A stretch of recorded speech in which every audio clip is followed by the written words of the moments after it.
What's good, guys? My friend Kid here back again. Welcome back to another edition of the Opinion Spot. And I hope you guys enjoyed the last video. And once again, shouts out to Mr. Multiverse, my boy. He inspired me again, and I thought I'd do this again. So, with the rumors and now saying it's legit, the Hawkeye Disney Plus series is getting a spinoff. And that spinoff is going to be dealing with her, Maya Lopez, one of Marvel's prominent Native American characters, aka Echo, is getting her own spinoff. And I was like, okay, they're giving her Echo a spinoff. Very interesting. But now, because of the movies, because of these series, this helps people get to know these characters. Instead of just throwing him into a movie somewhat with not too much build, not too much exposition of their origin, or you gotta rush their origin, and sometimes you can't really feel for these characters. Well, with that being said, guys, here are 8 characters that I feel could benefit from a Disney Plus series before being incorporated into the movies.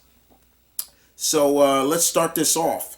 So the first character, I'll just go number 1. Number 1 on the list happens to be one of my favorite characters. He's actually one of my favorite characters. He's about to celebrate his 30th anniversary with Marvel. And who is that character? Chris Powell, aka Darkhawk. Yeah. A Darkhawk series with Disney Plus could work. Darkhawk, to me, is the Marvel equivalent of one of my favorite Japanese heroes, the Guyver. They are similar. Both have alien tech on them. Their armor is very powerful. They're young men who gain these powers. Chris Powell, Guyver, usually is Sho Fukamachi. Yeah, it would work. And you can explore Chris getting these powers, explore what this armor really means and what it stands for in the galaxy. A Disney Plus space series I think is needed. And you can deal with that, being that this armor is a part of the court of Raptors, these intergalactic assassins, and you can play off that and play into that, and it'd be great to see Chris Powell in the Darkhawk armor. I'm just saying. Number 2 on the list is actually a team. I think Disney Plus needs to do some teams as well, and we've seen a lot of characters in the MCU that are more equivalent to the States. You know, Black Panther being the only true, and I guess now with Black Widow coming out, where there's going to be some international flavor. But to me, this is another character group that I think could benefit with a Disney Plus series, and that's MI13. I think MI13 would be great because this is where you can really incorporate supernatural characters. I would wait for this, in a sense, for me, because one of MI13's biggest threats they've dealt with is Dracula. So I would really have them deal with that. I would have the team a little small, wouldn't have it the full roster. So I'd maybe have 6 members. Y'all know me. I love, even teams. I can't stand odd number teams. So who would I have on the team? So first of all, Brian Braddock would be on the team, Captain Britain. Pete Wisdom, Spitfire, the speedster. I'd love to have her because we need more speedsters in the MCU. And of course, so wait, how many was that? That's 4, right? And the 5th character would be Dr. Faison Hassan, who carries the legendary sword Excalibur. bring some more international flavor as well as more ethnicities into as well. And last but not least, the sixth person would be Union Jack. I would definitely have Union Jack in that team. So yeah, MI13, they would deal with, it would be very dealing with what goes on in Europe and supernatural threats as well as other threats that pose a threats to Europe. Yeah, that would be cool. So yeah, MI13. Number 3 on the list would be the Agents of Atlas. The Agents of Atlas, I feel, would work so much in a Disney Plus series. Now, we've already seen Jimmy Woo. Now, I like Randall Park. He wasn't my first pick for Jimmy Woo. To me, I felt like they should have got Daniel Day Kim to play Jimmy Woo. I'm a big fan of Daniel Day Kim. But Randall Park has grown on me, especially in WandaVision. I felt I got to like him a lot better in that than in Ant-Man. But I would have it be Jimmy Woo gets assigned by the FBI a special sector of the FBI called Atlas. And they would deal with odd threats. Basically, the series would be a combination of X-Files and throw in one of my favorite sci-fi original shows, Warehouse 13.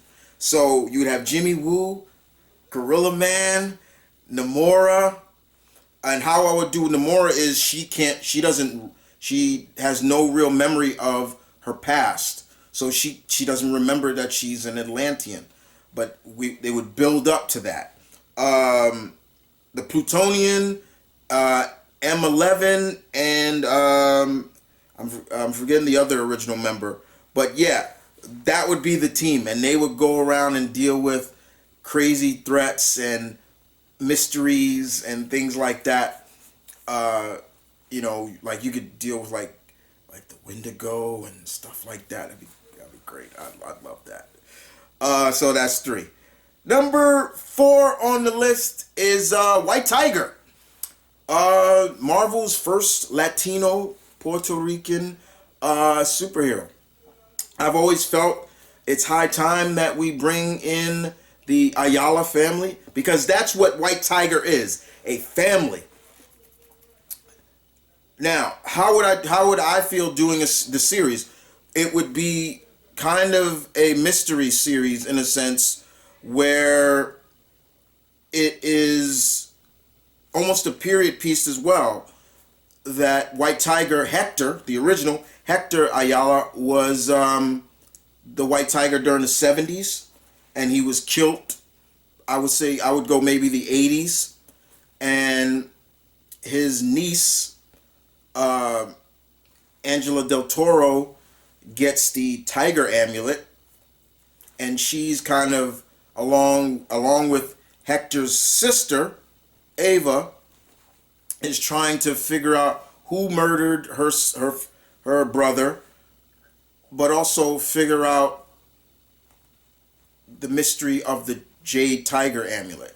That's how I'd do that. So I would have Gideon Mace, the man who killed Hector, in it. But it would be a clear-cut mystery series about how does one go on and keep the legacy of a family going. Like how do you progress when your family, there's been a death in the family and there has been no real true solving of the case. That's how it would go with it. But I would definitely do White Tiger, and I would have, Angela don the White Tiger costume and everything. That's just me. I would do that. And later maybe lead up to, Ava getting it. Like I would have it where Angela uses it for a while, but she feels that, you know what, I'm going to give it to Ava I'm just the niece. She's his sister, and she still continues to be because Angela Del Toro was an FBI agent too, so something like that. So I would play that up. Um, number 5 on the list is Deathlock. Believe it or not. Now we've seen Deathlock in Marvel before, and I didn't mind J. August Richardson's version, but I know the showrunners and producers of Falcon and Winter Soldier, they want to reintroduce Deathlock into the MCU, and for me, the way I would do it, I wouldn't go the original Luther Manning from the future. I know that may be hard to believe, but for me, I would go a version of Deathlock that was really good. If y'all ever read Nathan Edmondson's version of Deathlock, Michael Hayes, that would be how I would do Deathlock. A cyborg who has no memory of turning into this shady organization, turns him on, turns him off. Michael Hayes is a doctor without borders. He goes wherever he's needed to heal, and then the shady organization, whenever they need Deathlock, they turn him on, and he goes into the mission. They turn him off. He doesn't know what happened, and so he just goes back to being. It's kind of like Jason Bourne. That would be the way to do Deathlock, in my opinion. So that's how I would do a Disney Plus series of Deathlock. He's the doctor without borders with a shady past, or who are you? That's how I'd do it. Next on the list would be Night Thrasher. I think Night Thrasher is another character that would work better on a Disney Plus series. Dwayne Taylor, prominent, has his Taylor Foundation. He earned a living. I would have Midnight Fire in there. Silhouette would be in there.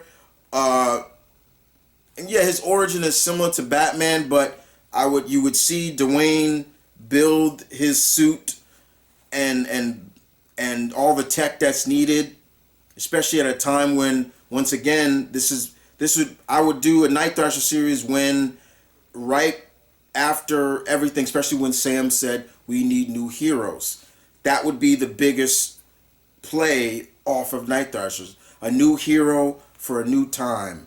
And so that's how I would do Dwayne Taylor. I would have his brother. I would have Danielle in there. But I wouldn't make Danielle the overarching villain. But I would have it be more of a straight, true crimes like series where it's more, he's dealing with more, not like monsters, but he's dealing with very high profile street level crimes and things like that, overarching. So yeah, and I would have it, and I would probably have it, him stay in Chicago where he's from. Dwayne was born in Chicago, so give Chi-Town some love. That would be me. And the spinoff of that would be Dwayne feeling, because there's no Avengers, there needs to be a new team, a new group, some very new warriors. Now I know there was supposed to be a new Warriors series on I forgot what they changed that name to, because it used to be the Fox Network or something like that, or whatever. But it was gonna be more of a comedy, and I'm like, no, New Warriors are not comedic, because they were gonna have Squirrel Girl be the leader. Now I love Squirrel Girl, but I'm like, no, I would keep it true to the first comic run. Dwayne puts together this team. He looks at he looks at images of the Avengers like, okay, so I'll see how they got it. You need strength, okay. He finds Namorita, Namora's daughter. I would put in Justice, Vance Astor. I would do Starfire, and their powers would be very mysterious. We wouldn't know what they are until they really incorporate that they are mutants. I would have Nova somewhere down the line, or maybe I would actually either not do Nova, maybe, but somebody else to take Nova's place. But I would have him build the New Warriors, and that would be their and they would go on to face like some major threats as well. While, you know, the Avengers, there are no Avengers really. So yeah. And last but not least, we're going supernatural. And I feel that I have a strong feeling she is gonna show up. But if not, I think a Disney Plus series would work for her too, and that is Miss Eliza Bloodstone. You can play her off almost like the Marvel equivalent of Buffy, in a sense, because she's a monster hunter, and this is where you really start bringing in monsters. Like, yeah, the MCU has monsters, you know, that people just don't know about, and there's a reason why. It's because of her family. Her family has been keeping this world safe. But this would be a perfect time to bring in all those classic Marvel monsters like the Living Mummy and Werewolf by Night, and maybe even throwing Man-Thing in there. You know, just but have her truly be this badass monster hunter, and her mission to keep the world safe and that people don't know about. That would be how I would do Eliza Bloodstone. And I think she's just a badass. Like, she doesn't get enough credit, and I think it would be great to see that. So those are 8. I gave you 8. I was gonna do 10, but I said, you know, let me just go 8. Now a lot of you probably saying, "Oh, Chris, no Daredevil, no Luke Cage, no Iron Fist." I wanted to keep those characters out because reason being, they're coming. There's no way, no doubt that those characters are set to make a return. Kevin Feige and his team would be a fool not to. But these are some characters thinking outside the box that I feel could work on a Disney Plus series, an MCU Disney Plus series, for people who are not too familiar with these characters to get a taste of. Well, hope you guys enjoyed the video. As always, hey, I'd like to hear yours. Who are some characters you want to see get a Marvel MCU Disney Plus series before incorporating into the movies? I'd love to hear your thoughts. Love to hear your comments. Y'all know me. I'm all about input. This is the Opinion Spot, where your opinion matters. And I'll catch you guys next time. Your alpha loves you. Deuce.